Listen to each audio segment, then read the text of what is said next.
If your Dell Inspiron Desktop is stuck on a black screen, don't assume the worst. This guide walks you through Windows recovery, boot repair, startup troubleshooting, and command prompt fixes that will restore your system.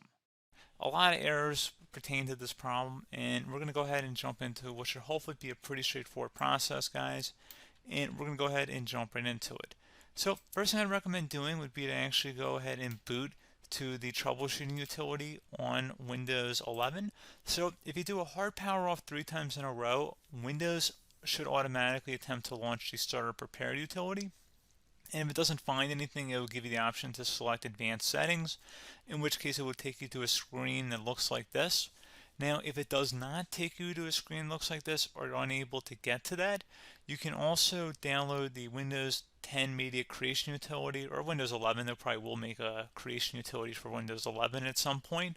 And it doesn't really matter. You can actually run the Windows 10 utility on Windows 11 as far as I'm aware. And you should be able to run the troubleshooting utilities built in within it. So you just would go ahead and download it to an ISO file and then burn it to a DVD or USB. It'd have to be about 4 gigabytes or more. It couldn't be a small USB flash drive, and it couldn't be a CD. It'd have to be a DVD. And then you boot your computer from it. So depending on the computer manufacturer, you'd have to tap a different key on your keyboard in order to launch that menu, in order to select what boot drive you want to go off of. So it could be anything between the escape key, F2, F8, F12, for example. And those are the function keys on the top of your keyboard. So you may have to just do a little bit of trial and error. Shouldn't take you more than a couple minutes.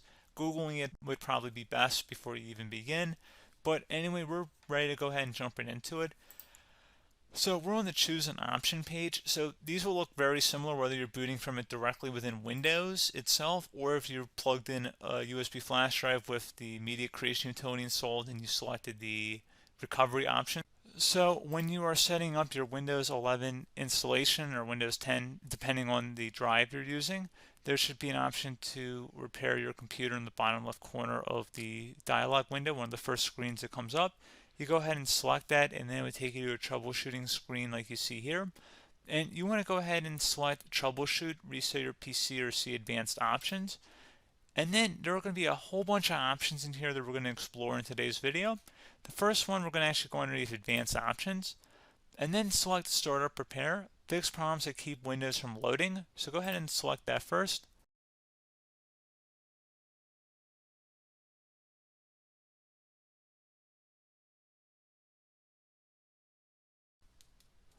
Okay, so you can see it could now repair our PC. That was our first option we could try. Something else, if we go back into advanced options here and then select troubleshoot, we're going to go underneath advanced options again. You can go ahead and actually access safe mode by selecting startup settings. And then if you select the restart button, you have the option on the screen, select safe mode with networking, which will give you a key on the screen. It'll tell you which key to press to enter that. I believe it's the F7 key. It'll do that for you. I'm not going to go over that in today's tutorial because I don't really want to go into safe mode, but you're more than welcome to attempt that by going into here and then selecting restart. Again, it'll launch another screen. It'll say what key do you want to press, and it'll give you like 7 or 8 different options, and you want to select safe mode with networking. There's also an option for a command prompt too, but that's going to be something we're going to cover later in this video, and we don't even have to go through that in order to access it. So that's why I'm not going to really push for that, because unless you know exactly what's causing the problem, you probably don't need to go into safe mode. Unless you're trying to recover files, in which case then you definitely can go into safe mode, but we're trying to actually recover our computer here. So I hope that makes sense. Something else we can also try here as well would be to uninstall updates, remove recently installed quality or feature updates from Windows. So if you go ahead and select that, you can uninstall the latest quality updates, which generally is the more day-to-day updates. Feature updates are the less regularly released ones, like the big ones. I would equate it to service packs in like Windows 7 and Windows Vista and Windows XP. So larger updates that occur once or twice a year at most. And the quality updates are more just a regular update. So probably obviously depend, it'll take longer if you're going to try and uninstall the latest feature update versus quality update. And maybe you don't need to go back that far. So just giving you guys a couple of pointers with that. Something else you can also look at here, and we're going to jump into the command prompt in a little bit, but you can select System Restore, which will use a restore point recorded on your PC to restore Windows. And this is something I would highly recommend here, guys. So select next. Assuming you have a restore point saved on your computer, you go ahead and select the most recently created one, and you'll select next, and then you'll select the drive. You shouldn't actually have to select the drive. You can scan for affected programs, but we're going to keep it all default here, and then we're going to select finish. So once started, system restore cannot be interrupted. Do you want to continue? I think we're going to select yes. I don't think we have anything better to do on our computer right now, so just give it a moment here to initialize. It will take a couple minutes to run, obviously depending on how large your hard drive is and how much is saved on the system restore point. So just give it a couple minutes here.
Okay, so you can see the system has been restored successfully.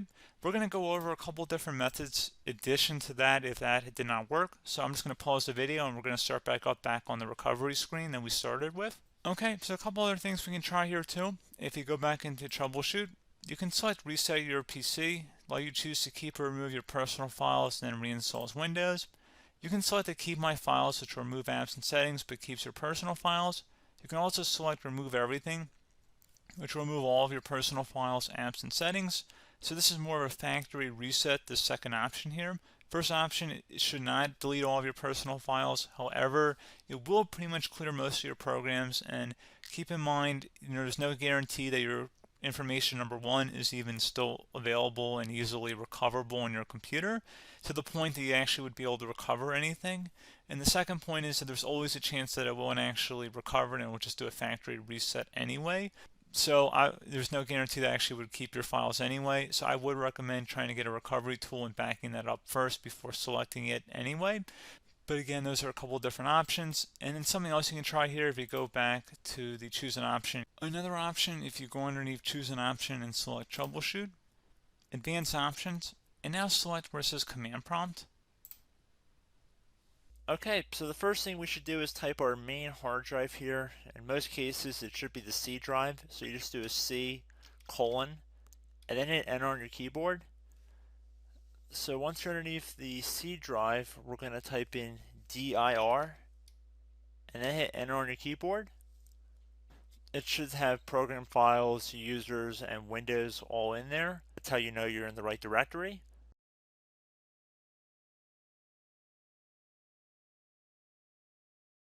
In some cases, it might be the D drive as well, so just keep that in mind.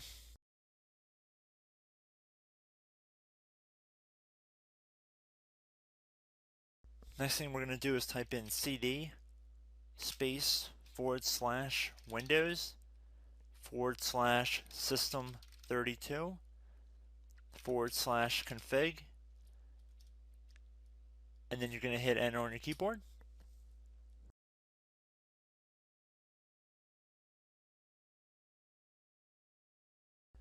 So now you're going to type md space backup. If you've seen other tutorials, it might also say to put down md backup. That's because the backup name is pretty common when you want to back something up. So you can name this whatever you want, doesn't have to be backup. So if you've already made a backup folder in the past, you could do backup 1, for example. So once you're done setting the name you want the backup to be called, hit enter on your keyboard again.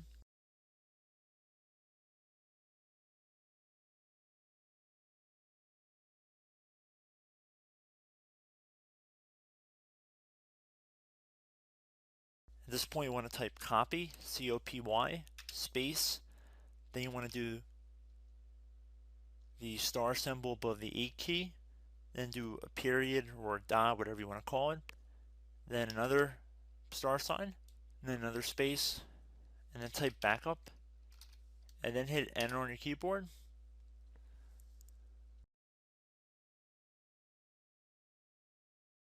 Now you want to type cd reg back, R-E-G-B-A-C-K,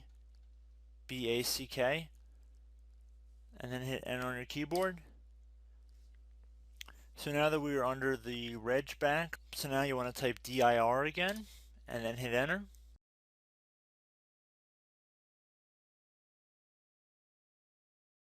So now at this point we're going to type copy again. So copy, space, star sign,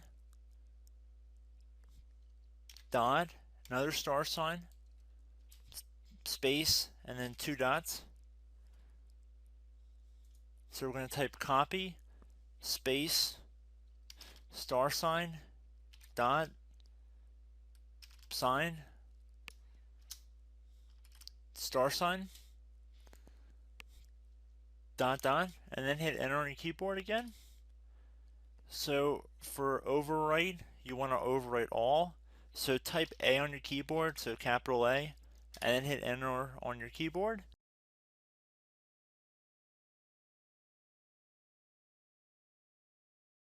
So at this point you should be good to go. You can close out of the command prompt window, and if you accidentally continue to Windows 10, you should be all set. So I hope one of these 3 or 4 different methods we went through in this tutorial helped you guys out. Again, I'm not sure if you guys heard me earlier, but try to go back into your safe mode if possible and uninstall any programs you know might be conflicting with the Windows startup if you can get into safe mode. So just keep that in mind. Something very simple like that could be blocking up everything. So again, I hope this tutorial helped you guys out, and I will catch you in the next tutorial. Goodbye.